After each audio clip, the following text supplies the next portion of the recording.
I would argue that it's very influential. The way it's structured is the Center for Climate Strategies is running the Climate Action Plan Advisory Group, which was set up through the executive branch.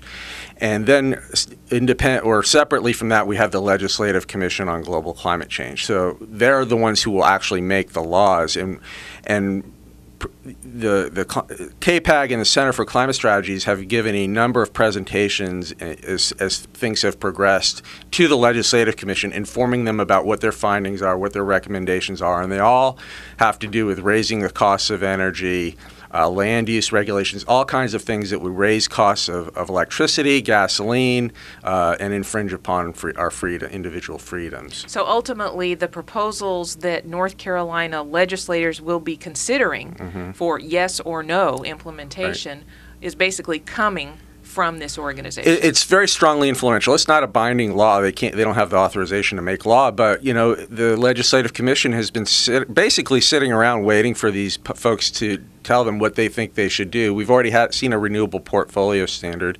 implemented last year through Senate Bill 3, and they want to expand that, increase the amount of renewables energy generation for the big utilities.